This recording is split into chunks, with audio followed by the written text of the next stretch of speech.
buenas tardes a todos.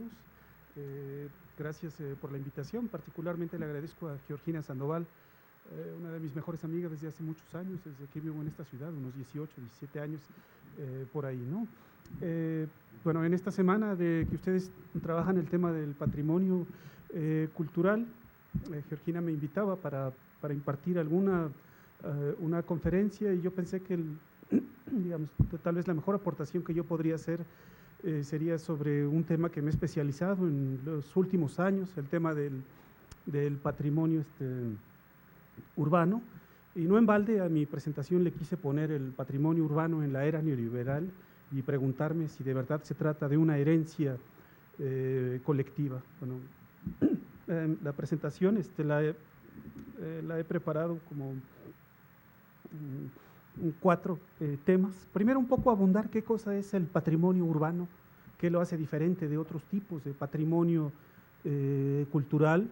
En segundo lugar, hablar de una histórica relación, la relación del patrimonio cultural en su más amplia dimensión, pero en particular del patrimonio urbano, con la sociedad y con la universidad.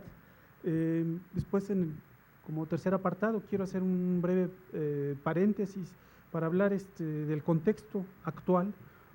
Nos hallamos en un momento en que el patrimonio cultural crece de manera galopante, cada vez se patrimonializan más y diversos tipos de edificios, de barrios, de partes de la ciudad, pero también en esta época cada vez se pretende lucrar más de manera privada con una herencia colectiva. Después quiero hablar de 3 experiencias de estudio y de planeación urbana en materia de patrimonio urbano. Hablar un poco de Xochimilco, Centro Histórico, y Coyoacán. Yo he hecho trabajos de planeación participativa, por supuesto. Digo, no concibo otra forma de hacer planeación si no es escuchando a los actores que se disputan la herencia. El caso de Xochimilco, me tocó trabajar ahí entre 2005 y 2006 para la UNESCO en la elaboración de un plan de recuperación y de gestión del área considerada patrimonio de la humanidad, que es tanto las chinampas como algunos poblados históricos. El Centro Histórico de la Ciudad de México lo he trabajado desde que llegué a esta ciudad, por ahí del 95, pero acá lo que quiero recuperar es una experiencia de planeación participativa para la elaboración del programa parcial de desarrollo urbano del Centro Histórico de la Ciudad de México, que hice en ese tiempo trabajaba para una ONG que hacía con CENVI.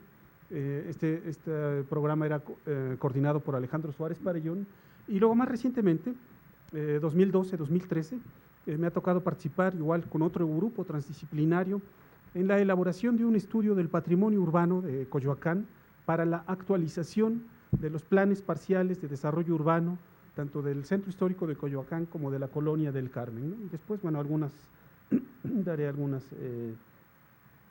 conclusiones, ¿no? Digamos, por principio de cuentas, el patrimonio urbano es una categoría del patrimonio cultural. El patrimonio urbano está integrado por edificios, por barrios, por partes de ciudad, por calles, por senderos, por paisajes culturales. Cada vez más este patrimonio urbano se diversifica. También ya tenemos como patrimonio urbano áreas fabriles obsoletas, la Ruta de la Amistad, pueblos históricos, barrios históricos, etcétera, ¿no? También el patrimonio urbano puede ser considerado incluso toda una ciudad completa, como es el caso de Brasilia, ¿no? Digamos, el patrimonio urbano se trata de barrios, de partes de la ciudad que han sido patrimonializadas, como tales han sido reconocidas como patrimonio urbano en función de una serie de atributos y de valores que se asocian a esos conjuntos de edificios, ¿no? Los valores pueden ser históricos, pueden ser culturales, religiosos, profanos, sociales, ¿no? Pero digamos que se trata de valores en la esfera de las relaciones sociales. Bueno, el patrimonio urbano tiene una característica, que es un patrimonio inmueble, Digamos, esto ya lo hace diferente de otros patrimonios muebles, como pueden ser esculturas, como los caballitos que andan deambulando de un lado a otro, las obras de arte, etcétera, ¿no? Entonces, el patrimonio urbano es un patrimonio inmueble, ¿no? Ya sé que un edificio también se puede desmontar y se puede movilizar, llevar a otra parte, ¿no? Pero cuesta más trabajo, ¿no? Entonces, digamos, el patrimonio urbano es un patrimonio inmueble. Otra cosa que lo hace muy diferente a otro tipo de patrimonios, por ejemplo, al patrimonio arquitectónico. Patrimonio arquitectónico, pues es un edificio, ¿no? Y se acabó, un edificio tan grande o tan pequeño como sea. En cambio, patrimonio urbano me remite a partes de la ciudad, me remite a barrios habitados, a barrios vivos, que son utilizados por una gran diversidad de actores sociales, de actores públicos, de actores económicos. El patrimonio urbano me remite a, como el resto de la ciudad, al conflicto, a la eterna disputa, en este caso a la disputa por una herencia urbana, ¿no? entre distintos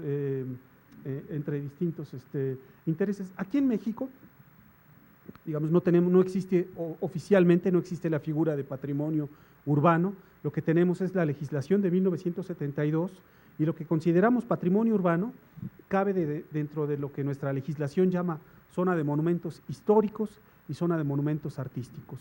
Digamos, esta es una legislación, la que tenemos es hija del siglo XIX, tiene una línea de tiempo, hasta 1521 es lo arqueológico, aunque ya sabemos que la arqueología es una ciencia que aspira a explicar el pasado, el presente, en función de hurgar en vestigios del pasado. Tenemos arqueología acuática, arqueología industrial, etcétera, pero en nuestra legislación se llama monumentos arqueológicos y zonas de monumentos arqueológicos. Bien, en nuestra legislación se llama monumentos históricos a lo producido entre 1521 y 1900. ¿Por qué no 1901 o por qué no 1910? Pues así es la legislación, ¿no? Entonces, los barrios coloniales, los barrios decimonónicos, son considerados patrimonio urbano bajo la figura de zona de monumentos históricos. Y en cambio, los barrios, partes de la ciudad producidos en el siglo XX, pueden ser o aspiran a ser patrimonio urbano bajo la figura de zona de monumentos artísticos. Esta última es la calificación que tiene, por ejemplo, la ciudad universitaria de la Ciudad de México, ¿no? Es una zona de monumentos artísticos, ¿no? Por su parte, el gobierno del Distrito Federal también tiene una figura que protege el patrimonio urbano. Estos, ya sé que le llaman sitios patrimoniales, pero en la ley de desarrollo urbano y en los programas de desarrollo urbano se llaman áreas de conservación patrimonial. Esta ciudad es impresionante la diversidad y la cantidad de patrimonio que tiene 180 sitios con valor patrimonial, tiene más de 2,000 monumentos artísticos, tiene 6 zonas arqueológicas, tiene 8 zonas históricas que a su vez incluyen zonas arqueológicas. Tenemos centros históricos, barrios históricos, pueblos históricos, rutas de la amistad, rutas procesionales. Es muy diverso, ¿no? Y muy grande. Esto constituye un gran desafío para esta ciudad, ¿no? La conservación, la gestión de ese patrimonio, ¿no? Bueno, he estado hablando ahora de un patrimonio jurídicamente reconocido. Digamos, el patrimonio es reconocido a través de la legislación, pues se trata de un patrimonio jurídicamente reconocido por ley, por mandato de ley, por decreto presidencial, etcétera. Esto no siempre coincide con lo que la población considera su patrimonio. Digamos, tenemos un patrimonio jurídicamente reconocido, pero tal vez socialmente desapropiado, olvidado, no conocido, pero en sentido contrario también. Tenemos algunos barrios antiguos, recientes, partes de la ciudad que son socialmente apropiadas, que la población considera como su patrimonio cultural, su patrimonio histórico, su patrimonio urbano, aunque tal vez esos barrios, esas partes de la ciudad, no estén jurídicamente reconocidas en la legislación, tanto la de la conservación del patrimonio cultural como en la legislación en materia urbana, ¿no? Bueno, también digamos, el patrimonio también me remite a las relaciones que un pueblo tiene con su pasado. Hay algunas sociedades que tienen una relación más profunda con su pasado, atesoran los vestigios de su pasado. En cambio, hay otras sociedades más modernas que miran más para adelante y no les importa tanto el pasado que tienen, ¿no? También, digamos, yo creo que el patrimonio urbano más grande que tiene la ciudad, pues es la misma ciudad. La ciudad es nuestra herencia, nuestra mayor herencia urbana por excelencia, ¿no? Pero tanto la ciudad como los bienes culturales no son apropiados de la misma forma por los distintos actores sociales, ¿no? Hay personas, hay grupos sociales que tienen un nivel de escolaridad más alto, que conocen mejor su patrimonio, que otros grupos sociales. También la forma en que la gente se apropia de ese patrimonio tiene que ver con la circulación de las imágenes, con los medios masivos de comunicación, también con las políticas públicas. Las políticas públicas también contribuyen a difundir el patrimonio, a construir el patrimonio, ¿no? Tal vez algo que tengo que decir es que el patrimonio no preexiste por sí mismo, no es un acervo físico que heredamos porque ahí está, ¿no? El patrimonio es una construcción social. Yo sé que es una construcción asimétrica, es una producción, una construcción que históricamente han hecho las élites, entre ellos varios universitarios, formados, ilustrados, han contribuido a seleccionar de las ciudades, de los barrios, de los edificios del pasado, han seleccionado algunos a los que se les asocian determinados valores estéticos, históricos, etcétera, ¿no? Y patrimonializan esto, ¿no? Esto es cambiante en el tiempo. Lo que ahora consideramos como patrimonio urbano, hace 100 años era otra cosa, ¿no? Hace 100 años se privilegiaban las antigüedades, tal vez los edificios producidos en la colonia, pero hoy día, en el siglo XIX, la producción del patrimonio urbano es muy diversa. Hoy día reconocemos patrimonios producidos en umbrales de tiempo cada vez más cercanos. Hace un momento comentaba, por ejemplo, Brasilia, esta ciudad que cumplió 51, 52 años, es patrimonio de la humanidad, igual que ciudades milenarias como Alepo, y también cada vez se diversifica más lo que consideramos patrimonio, ¿no? Hay toda una idea de patrimonializar nuestras salas de cine, estas que ni son tan viejas, ¿no? Pues ya se volvieron obsoletas, ¿no? En el mejor de los casos se volvieron multicines, pero ahí están estos edificios y hay grupos sociales que demandan que estos son vestigios de nuestro pasado reciente, que merece la pena ser conservados para la memoria del futuro, ¿no? Un par de imágenes para mostrar que el patrimonio, el patrimonio urbano como la ciudad son objeto de disputa por distintos grupos de interés. Tenemos propietarios, tenemos inquilinos, tenemos comerciantes, tenemos quienes quieren aprovechar la historia, las condiciones de accesibilidad para vender sus productos de manera formal, de manera informal. Políticas públicas que patrimonializan, que recuperan, así entre comillas, el patrimonio, que introducen nuevos, modernos sistemas de transporte. Entonces se trata de un patrimonio disputado, ¿no? Por excelencia. Bien, la relación de la sociedad y de la universidad con el patrimonio urbano es vieja, es antigua, es histórica. Vamos, en primer lugar, yo sostengo que la sociedad siempre ha mantenido un vínculo estrecho con lo que considera su patrimonio, sea esto jurídicamente reconocido o simplemente socialmente apropiado, ¿no? Esto lo aprendo de los antropólogos urbanos, de los sociólogos que, por ejemplo, analizan la identidad del barrio, que hacen encuestas para preguntarle a la gente cómo viven, cómo se apropian de su barrio. Esto lo veo, por ejemplo, cuando me meto a los barrios, a los pueblos antiguos, y cuando me hablan, por ejemplo, de la diferencia entre los avecindados y los originarios, ¿no? Los originarios, ellos te lo expresan, tienen una relación viva con su barrio, con sus tradiciones, con su patrimonio, con sus rutas procesionales, que muchas veces no tienen los avecindados, ¿no? Para mí la apropiación social del barrio pues se da la gente habita el barrio, se lo apropia de mil maneras. Hay barrios a barrios, hay de centros históricos a centros históricos, hay algunos territorios más disputados. Sabemos que tal vez los barrios menos apropiados son aquellos en donde se están despoblando, la población se envejece porque el barrio entra en un proceso de deterioro físico, cae en declive y tal vez hay una menor apropiación del barrio, ¿no? Pero digamos, como quiera que sea, yo creo que hay formas de entender la apropiación del barrio. A veces la apropiación que la población tiene con su barrio pasa desapercibida, ¿no? O a mí muchas veces me pasa desapercibida. Además, debo decir que esto yo no lo estudio. Yo lo que estudio son los conflictos por el patrimonio urbano. Y muchas veces esto que yo sostengo, esta apropiación, esta estrecha relación que tiene la sociedad con su patrimonio urbano, emerge con mucha fuerza cuando aparecen iniciativas para aprovechar o para destruir un patrimonio que por definición es colectivo, ¿no? Entonces sí, puedo poner varios ejemplos, a eso me dedico también a coleccionar ejemplos. Acá puse algunas imágenes, pero también puedo hablar de los centros y barrios de provincia. Por ejemplo, conozco un proyecto de Manuel Bartlett cuando era gobernador de Puebla, que impulsó el proyecto Angelópolis. Este proyecto Angelópolis era para 27 manzanas en los barrios de Xonaca y de Analco, y en una ciudad en donde no había movimientos sociales, movimientos urbanos sociales, emergieron con fuerza para defender su barrio, ¿no? Digamos, tal vez ellos ya de por sí tienen una relación estrecha con su barrio, pero ante la amenaza de expropiación, de volver su barrio un centro turístico, la población emergió para defender su barrio. En la misma ciudad de Puebla, pero también, por ejemplo, en el centro histórico de Veracruz, hubo movilizaciones sociales, porque los dos alcaldes, panistas, por cierto, de la ciudad, quisieron hacer un estacionamiento subterráneo en las plazas mayores, en los zócalos de estas ciudades, ¿no? Y la población fue a la calle a demandar que no, que es una locura, ¿no? Que en el siglo XXI nadie lleva el auto al ombligo de la ciudad, ¿no? En el siglo XXI lo que se hace es peatonalizar los centros históricos, protegerlos, más bien crear estacionamientos periféricos y privilegiar el uso peatonal del patrimonio, ¿no?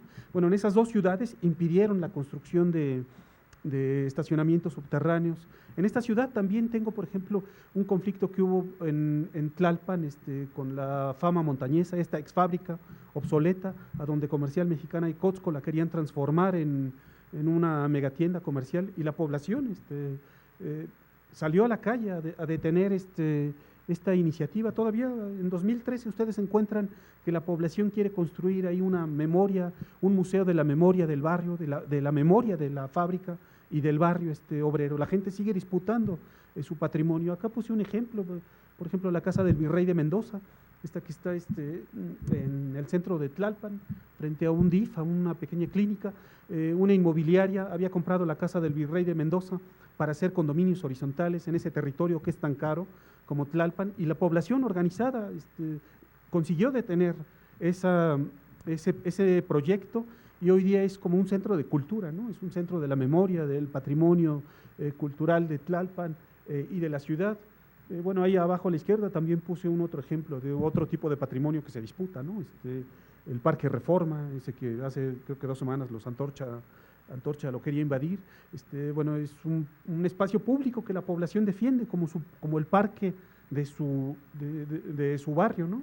Aunque la justicia federal ha dicho que este parque tiene una propiedad privada y que se les tiene que devolver a sus legítimos propietarios, quienes quieren construir edificios en altura, la población sigue defendiendo en su parque. Y acá puse, por ejemplo, uno de tantos ejemplos de los que hay en Coyoacán, la gente defendiendo, disputando lo que ellos consideran una herencia colectiva. Bueno, digamos, bueno, en la sociedad civil yo también tendría que hablar de las llamadas organizaciones no gubernamentales. Ya sé que son universitarias. Bueno, acá está Georgina Sandoval. Acá puse por ejemplo, simplemente dos ejemplos de organizaciones no gubernamentales que se asocian con población residente para salvaguardar, para poner en valor, para preservar el patrimonio urbano, ¿no? En ambos casos, proyectos habitacionales en el centro de la ciudad. En este libro de Casa y Ciudad que hizo Georgina Sandoval, estas cosas las deberíamos de subir a internet, Georgina, en PDF para difundirlas, ¿no? Digamos, yo leí este libro, alguna vez visité la vecindad, y de esa vecindad de Gorostiza, Georgina puede hablar mucho mejor. Yo simplemente mencionaría que esta vecindad estaba condenada a ser destruida por el organismo público que se creó después de los sismos del 85. Renovación Habitacional Popular quería destruir una vecindad que no estaba catalogada como patrimonio arquitectónico ni urbano, porque ellos querían hacer más viviendas, ¿no? Densificar un poco más, y que en ese caso la población, con apoyo de la ONG, se opuso a la destrucción de su vecindad y consiguieron financiamiento para rehabilitar su vecindad. Incluso ellos ganaron un premio del INAH por la preservación del patrimonio histórico. Experiencias un poco similares también tiene CENVI en otros lugares de la ciudad. Digamos, acá ubico a las llamadas organizaciones no gubernamentales como parte de la sociedad civil, ¿no? Bueno, las universidades, por supuesto, que históricamente han tenido una relación muy estrecha con el patrimonio. Digamos, en gran parte las élites ilustradas encargadas de seleccionar, de identificar lo que se considera patrimonio, son muchos universitarios, pero también en las últimas décadas, por ejemplo, las universidades han impulsado la creación de barrios universitarios en los centros históricos. En mi universidad, en Puebla, ellos lo hicieron desde el 80. En la década de 1980 hubo una política de comprar antiguas casonas, vecindades, con comercio popular. Ahí ocurrió lo que algunos llamarían ahora gentrificación, porque llegó una entidad con más poder, la UAP, compró las vecindades, expulsó a la población y transformó muchas de estas vecindades en los colegios de ciencias sociales y en oficinas públicas. Esto mismo ocurre de los 90 para acá con la UNAM, ¿no? En el centro de la Ciudad de México, de las casonas que de por sí eran su propiedad, convertirlas en el PUEC, convertirlas en museos, etcétera, ¿no? Bueno, en la relación de patrimonio-universidad también debería de referirme a los malos ejemplos, ¿no? Tengo dos, uno de la Universidad Panamericana en el barrio de Mixcoac, que expande su campus a costa del malestar de la población, ¿no? La población está harta de que la UP, con la anuencia de las autoridades locales, digamos, permiten la expansión del campus, permiten la privatización de la plaza, de calles, y están molestos con mayor tráfico de autos, mayor flujo de personas en ese campus universitario que se ha construido en Mixcoac. Y también tengo un ejemplo similar, en este caso del ITAM, que querían hacer un estacionamiento en el barrio de San Ángel, no lo pudieron hacer. La población de San Ángel se movilizó y se opuso a que el ITAM hiciera un estacionamiento ahí. Bueno, por supuesto, las universidades también hacen muchos estudios, publicaciones, y con esto contribuyen al conocimiento, a la difusión de lo que consideramos patrimonio urbano. Los universitarios también nos sumamos a veces a campañas de defensa de nuestro patrimonio, y bueno, también las universidades hacen estudios. Yo muchos de los estudios que he hecho los hago de parte de la UNAM, ¿no? Si ustedes se meten hoy día a la página del PUEC, el PUEC realiza 5 programas parciales de 5 centros históricos de provincia en México. Yo hice uno con Alejandro Suárez en Colima a través de la UNAM.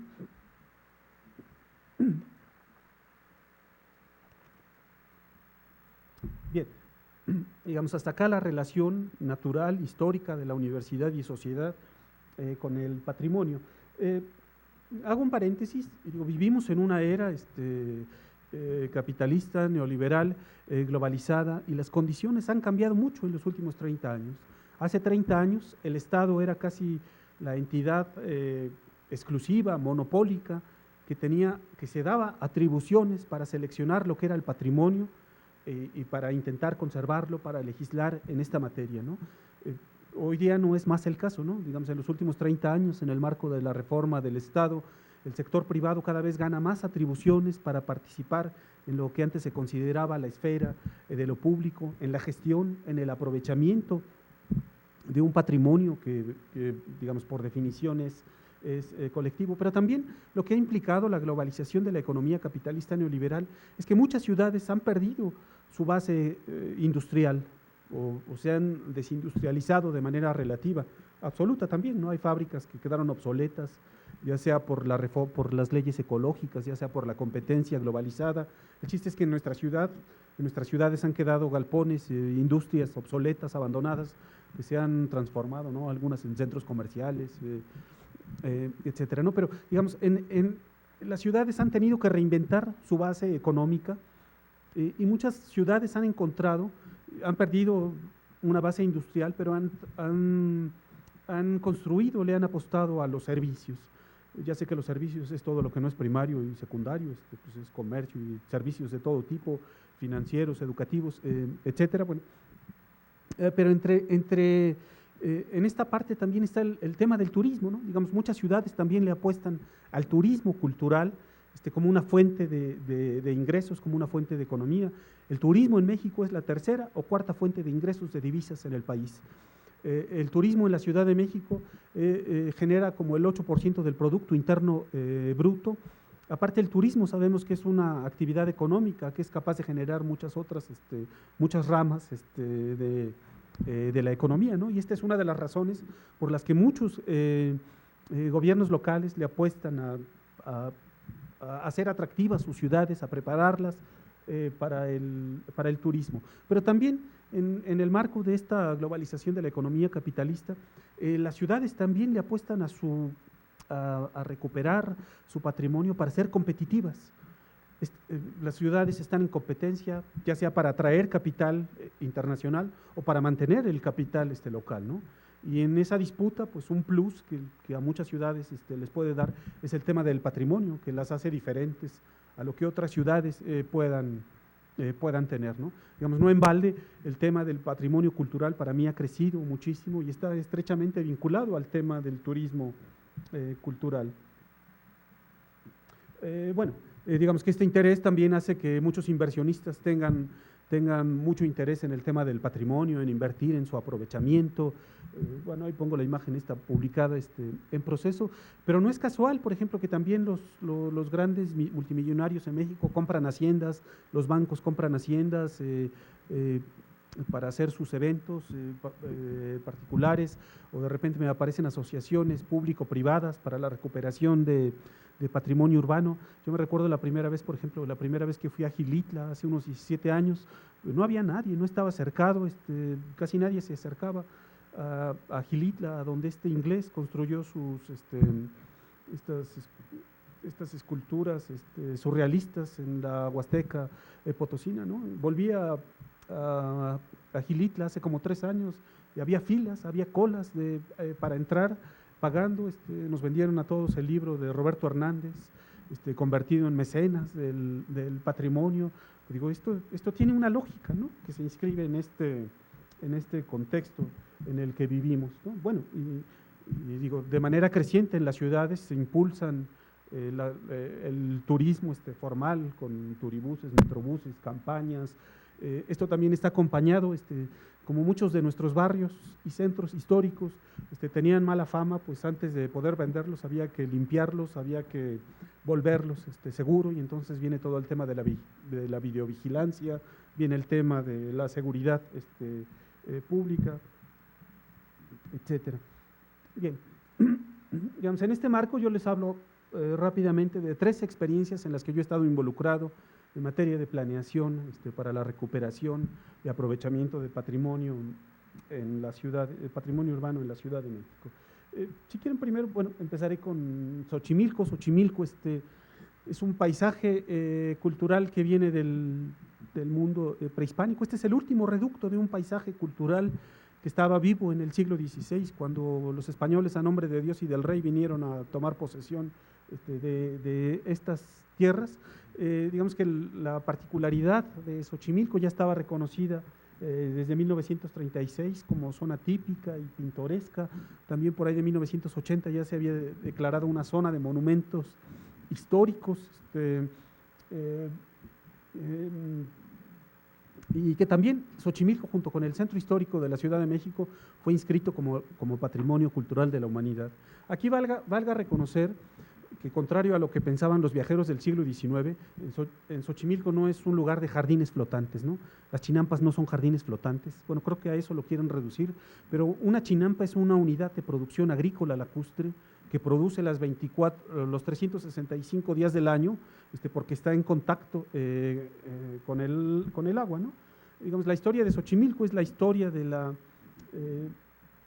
Xochimilco está reducido ahora y está amenazado por la urbanización. Sobre todo la urbanización tuvo que ver con la ampliación del anillo periférico, cuando se realizaron las Olimpiadas en México y se decidió construir ahí la pista de canotaje, se amplió el anillo periférico hasta esa zona, y con esto se incrementó de manera colosal la urbanización informal de estos territorios. Aquí además hay que reconocer que la urbanización informal abarca a población de bajos ingresos, pero también a población de muy altos ingresos, digamos, quienes se brincan las normas urbanas y medioambientales para urbanizar aquí, ¿no?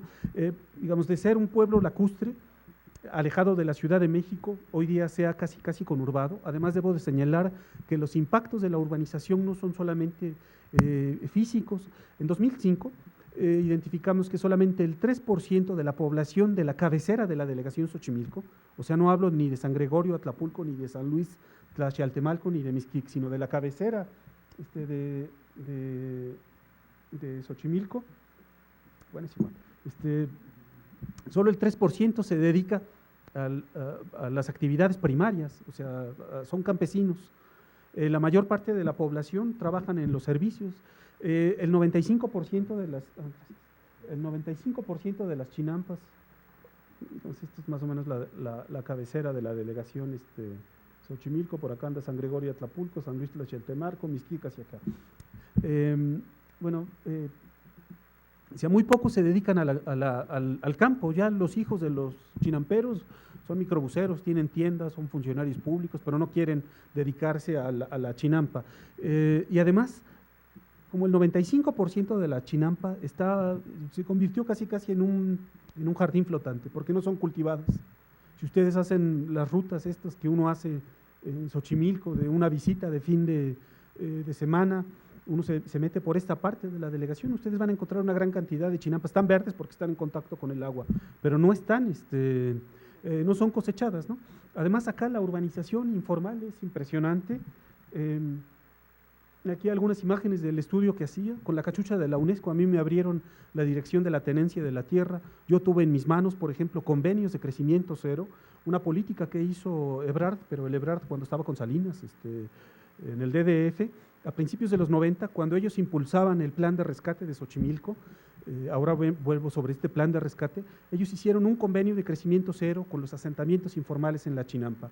Y están los contratos firmados de puño y letra de los informales, donde ellos se comprometían a no crecer en población ni en construcción, y el Departamento del Distrito Federal se comprometía a no desalojarlos y a introducir agua potable y servicios mínimos. Pero estos fueron letra muerta, ¿no? Porque después el DDF desapareció, tuvimos elecciones de jefe de gobierno, después hemos tenido elecciones de delegados, y eso ha sido letra muerta, pero en gran parte estos asentamientos,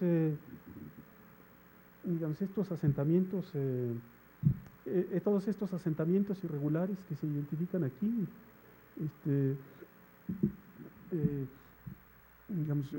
yo creo que la lógica es porque ya no se usan las chinampas para cultivar, ¿no? El siglo XX lo que ha traído es el cegamiento de canales de agua y la urbanización de chinampas. Yo me pregunto si no ya estamos en vías de la construcción de un parque temático de Xochimilco. Bueno, ya hay uno, el Parque Ecológico de Xochimilco es un parque temático, ¿no? Porque a uno le enseñan cómo se cultivan las chinampas y eso, pero es todo recreación, ¿no? Digamos, ahí no hay, hasta donde sé, no hay campesinos así, o trabajan en el parque temático. Pero digamos, yo veo la mayor parte de la población en Xochimilco son de bajos ingresos, hay muchísima población joven, chinampas que no se siembran, campesinos que ya no se dedican al campo. Esto está en vías de ser un parque temático. Además, esta idea me viene reforzada por la política pública que se ha tratado de impulsar en Xochimilco. Entre 91 y 94, el Departamento del Distrito Federal impulsaba el rescate de Xochimilco, y para rescatar Xochimilco iban a construir un lago artificial de 300 hectáreas, iban a construir resorts, hoteles, campos, club de golf, deportes acuáticos, se iba a incrementar la densidad constructiva sobre el anillo periférico, y eso iba a ser para el rescate de Xochimilco, ¿no? Ese proyecto no se realizó por oposición de los comuneros, sobre todo de los de San Gregorio Atlapulco. Después, el último gobierno, el de Ebrard, en su campaña él ya promovía la construcción de un acuario nacional en Xochimilco para rescatar Xochimilco, ¿no? Yo decía, órale, esto va a ser un acuario de aguas recicladas con tiburones y ballenas, puesto que va a ser un acuario nacional. Bien, digamos, Coyoacán es otro barrio, muy querido en México y en el extranjero. Acá igual, ¿no? Digamos, las cualidades del patrimonio urbano arquitectónico de Coyoacán ya lo habían llevado a que fuera reconocido desde la década de los 30 como zona típica pintoresca. En 1990 hubo un decreto presidencial y se creó la zona de monumentos históricos en Coyoacán, y además un territorio amplio. Tanto el centro de Coyoacán como la colonia del Carmen, como los viveros de Coyoacán, son áreas de conservación patrimonial de acuerdo a la CEDURI, ¿no? Digamos, la historia de Coyoacán es que Coyoacán en el siglo XX dejó de ser una periferia rural y en el siglo XXI es una centralidad urbana protagonista de la gran metrópoli, ¿no? Esto tiene que ver con su ubicación, tiene que ver con su accesibilidad, pues está en el centro de una metrópoli de 20 millones de habitantes, tiene que ver con los equipamientos culturales y educativos que tiene la ciudad, pero al mismo tiempo es un barrio habitado. Digamos, de esta doble condición de barrio habitado y de centro protagónico en la Ciudad de México vienen una serie de conflictos entre, entre residentes, población flotante, un par de imágenes de lo que se considera, digamos, el patrimonio de Coyoacán. Es muy curioso acá encontrar que muchas casas tienen nombres de los conquistadores, pero todos son edificios del siglo XVIII. Ni la casa de la Malinche era de la Malinche, ni la de Cortés era de Cortés. Todos son del siglo XVIII. Aparte de parte del patrimonio urbano de Coyoacán, pues son sus calles arboladas. Perdón, creo que sí. Bueno, acá los conflictos en el centro de Coyoacán, como en otras partes de la ciudad, están a la orden del día. Digamos, justamente por ser un lugar muy visitado, con una enorme población flotante, Coyoacán padece un proceso de terciarización muy fuerte, un proceso de terciarización además informal. Una de las principales denuncias de los vecinos de Coyoacán son los cambios ilegales de uso de suelo, a donde son solamente zonas habitacionales, después aparecen oficinas, bares, otro tipo de negocios, igual que en otros centros históricos. El centro histórico de Coyoacán se despuebla. Como entre el 90 y el 2010 se perdió la cuarta parte de la población del centro de Coyoacán. El centro de Coyoacán también es un territorio envejecido, como el 17% de la población es adulta, mayor. Además, cuando hacíamos este estudio, identificamos que en 10 años, de 2000 a 2012, el uso habitacional se perdió en el 10% de los lotes. Aunque hay más viviendas, hay como 700 viviendas más, pero en términos de usos de suelo de lotes, el 10% se perdió.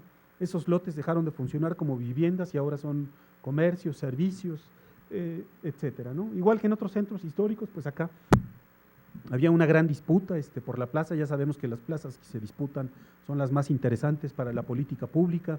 Y acá la reubicación del comercio informal en una plaza comercial en el mismo centro de Coyoacán les llevó 10 años y cuatro administraciones diferentes.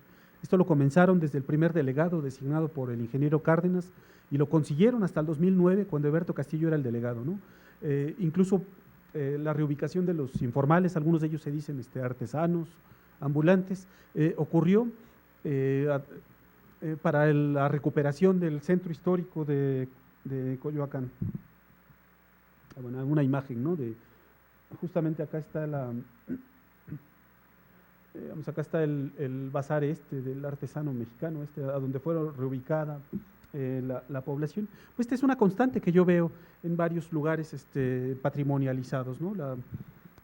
Digamos, dignificarlos, así entre comillas, sí, para el disfrute también de los consumidores internos, pero sobre todo de consumidores foráneos, ¿no? En este lugar en donde los cambios de uso de suelo ocurren de manera ilegal a plena luz del día, con la anuencia de la autoridad, el mejor ejemplo que yo tengo es esta librería. Ni tiene que ver si la librería me gusta o no me gusta.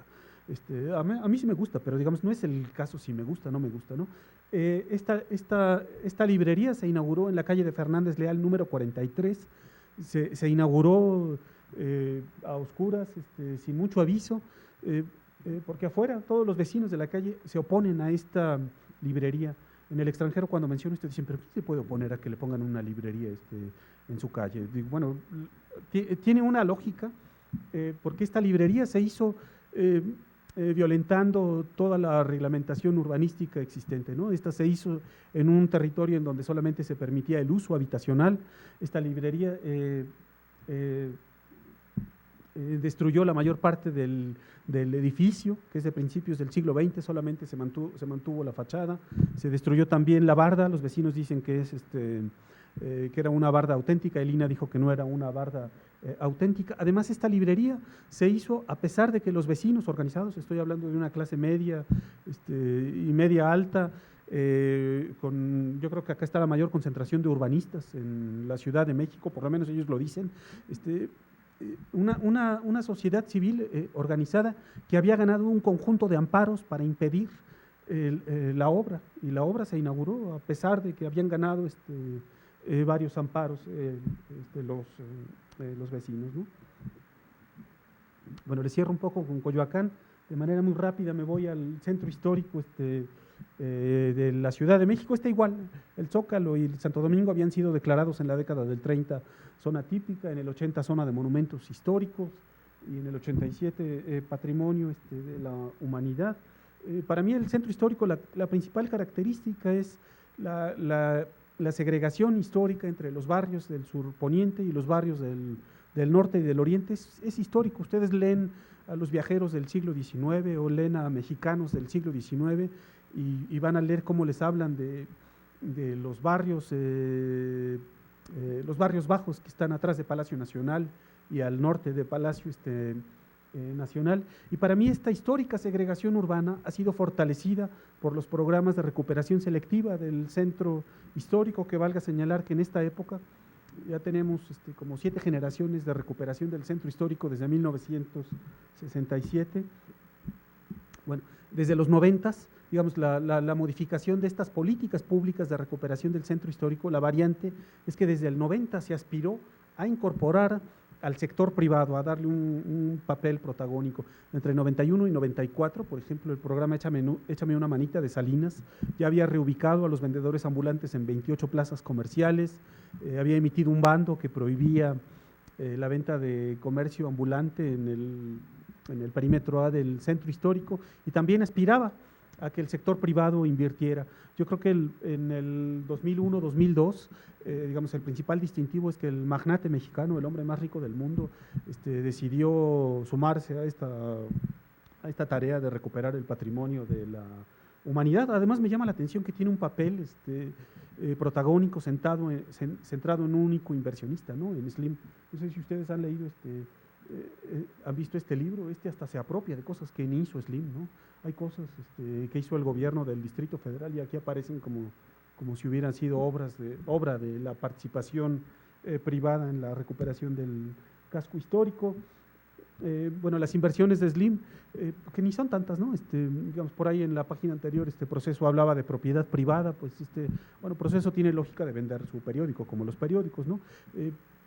Sabemos que Slim no pudo comprar, será el hombre más rico del mundo, pero no pudo comprar todo lo que él hubiera querido. Yo tenía registrados entre 2002 y 2004 63 inmuebles de buena fuente, digamos, corroborados con fuente oficial de los inmuebles que compró a través de cuatro operadoras y su inmobiliaria, ¿no? Después sabemos que ha comprado algunos otros. En el marco de estos, digamos, de los programas de rescate del centro histórico de nueva generación, está el tema de Regina, de los corredores culturales, pero al otro lado del centro, una zona que también es perímetro ahí, que también es patrimonio, no sé cuándo le va a llegar, si es que va a llegar aquí. Yo a veces pienso que el centro histórico, a través de tantos procesos de recuperación, tiende hacia la balcanización del territorio, dos territorios que están pegados, pero que están evolucionando en distinto lugar. Bueno, un otro tema que ya no voy a poder, ya tengo 41 minutos, que no puedo desarrollar, es el tema del espacio público. Para mí hay toda una política que tiene que ver con el espacio público, pero es un espacio público domado, un espacio público domesticado para gente bien portada, a donde no caben los feos, no caben los vendedores ambulantes, no caben los sospechosos, ¿no? Nosotros sabemos que Ebrard y AMLO invitaron a Rudolph Giuliani para que los asesorara para un programa de seguridad pública para las partes bonitas del centro. Sabemos que en el marco de estas recomendaciones de Rudolph Giuliani, la Asamblea Legislativa del DF, de mayoría perredista, emitió la Ley de Cultura Cívica, que justamente dice eso, ¿no? Le otorga instrumentos jurídicos al gobierno de la ciudad para combatir el graffiti, para combatir a los sospechosos. Dice que el espacio público es de todos, pero no tan de todos, ¿no? Porque si alguien quiere venir a venderte un servicio o se apropia a la calle para vender algo, pues está atentando contra el espacio de todos, ¿no? Y en el marco de esta política de espacio público, para mí hay toda una idea de ocupar los principales espacios públicos del DF para el entretenimiento. Bueno, acá tenemos el árbol, no sé si es de la Pepsi o de la Coca, pistas, además de pistas de patinaje, después hay circos, hay diversas actividades. Para mí una de las más grotescas era la FIFA Fan Fútbol del 2010, del último mundial, pues, ¿no? Por un lado estaban en huelga de hambre los del SME y por otro lado el show mediático, pero para mí estas políticas tienen una idea de que en estos lugares caben consumidores, Todas estas políticas de entretenimiento reciben a todos, pero a todos, digo, los que son consumidores, no a los ciudadanos que quieren ejercitar su protesta cívica, su protesta política, ¿no? Esto además se acompaña de la idea de hacer marchódromos, de legislar en torno a dónde sí se valen marchas, a dónde no, etcétera, ¿no? Bueno, en conclusiones, digamos, una muy rápida es que evidentemente que cuando hablamos de patrimonio urbano, a menudo cambian los significados entre lo que la sociedad considera su patrimonio y lo que el Estado considera el patrimonio, y a menudo, como en los conflictos que mencionaba, estas visiones son opuestas y chocan, ¿no? Solamente que a menudo se voltea la tortilla. Y quienes defienden el patrimonio colectivo son los grupos de la sociedad civil, ¿no? Y quien está atentando o quien pretende un uso lucrativo y privado de un patrimonio que es colectivo es el Estado, ¿no? Apoyando a algunos inversionistas. En mi opinión, el gobierno del DF, digo abiertamente, lo reconozco, el gobierno del DF practica una gestión urbana pro-empresarialista, ¿no? Con la idea de hacer la ciudad global, la ciudad competitiva, generar empleos, etcétera. Para mí favorece a los inversionistas privados y sobre todo en las partes más bonitas de la ciudad. En este sentido, no me extraña que haya una recuperación selectiva del patrimonio urbano, de que algunos territorios son maquillados, se eliminan a los informales y son para posicionar a la ciudad. Muchos de estos lugares, en muchos de estos lugares se fortalece la seguridad pública, la videovigilancia, presencia policíaca. En el centro histórico, por ejemplo, teníamos los policías vestidos de mariachis. Es una tendencia, ¿no? Si van a San Miguel Allende están vestidos de insurgentes, pero no, eso no les quita lo policías, ¿no? En mi opinión también el gobierno de la ciudad construye centralidades, zonas patrimoniales y sitios turísticos modernos, pero para atraer fundamentalmente la inversión privada, para vender una imagen de la ciudad. Acá pongo 2 libros, simplemente el ejemplo. Ya sé que el nuevo rostro de la ciudad es un librote así que imprimieron en China, ¿no? La ciudad de la esperanza era más chiquito así, ¿no? De difusión masiva. Este es un bellísimo libro. El nuevo rostro de la ciudad no se ve muy bien ahí. El nuevo rostro de la ciudad es centro histórico y Paseo de la Reforma, y además el nuevo rostro de la ciudad es un centro histórico, el núcleo urbano, 34 manzanas. Este es un libro muy reciente que habla de espacio público, con todo este discurso del espacio público, el espacio de todos. Acá hay un mapa a donde están las obras que se hacen de espacio público. Acá Iztapalapa, a donde 1 de cada 5 capitalinos vive, ahí no se hace nada, ¿no? Si yo le sumo Gustavo Amadero, entre la Gustavo Amadero e Iztapalapa, 2 delegaciones con muchas carencias, a donde vive 1 de cada 3 capitalinos, ahí no hay espacio público, ¿no? El espacio público, todas las obras con este discurso de la ciudad de todos, ustedes lo ven, ¿no? Está aquí Paseo de la Reforma. Bueno, por acá sí está una plaza del Instituto Mora, ¿no? Y esto que está aquí es porque es el turibús que vincula el centro histórico con el aeropuerto internacional, ¿no? Pero en el resto de la ciudad, pues que no hay espacio público. O que hagan otra autoridad para eso, ¿no?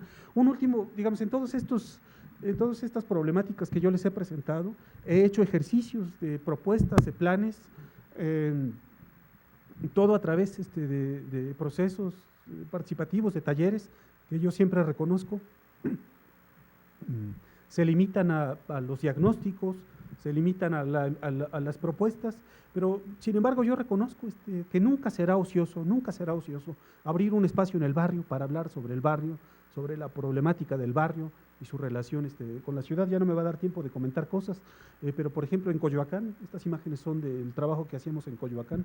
Acá nos enfrentábamos a 2 visiones, a lo que yo llamaba los auténticos de Coyoacán, que casi me decían, yo quiero un muro de Berlín, que rodee Coyoacán, no quiero que pase gente, no quiero que entren informales, que entren solamente los que tienen trabajo por el tema del patrimonio. Y había otra visión de gente abierta, de gente que se queja de los cambios que ocurren con su territorio, de lo molesto que resulta la población flotante, los bares, las cantinas, pero que tenían una visión abierta, decían, solucionemos estos problemas en el marco de la ciudad, ¿no? Y bueno, digamos, tal vez ya la principal conclusión para mí es que tal vez nuestro principal patrimonio, lo que deberíamos defender es nuestra más grande herencia urbana, que es la ciudad, ¿no? La ciudad como el lugar de los derechos de los ciudadanos, como el lugar de la diversidad social, como el lugar que tendría que garantizar la integración de los grupos sociales, ¿no? No territorios homogéneos, barrios cerrados, sino diversidad, apertura. La dejo por acá. Gracias.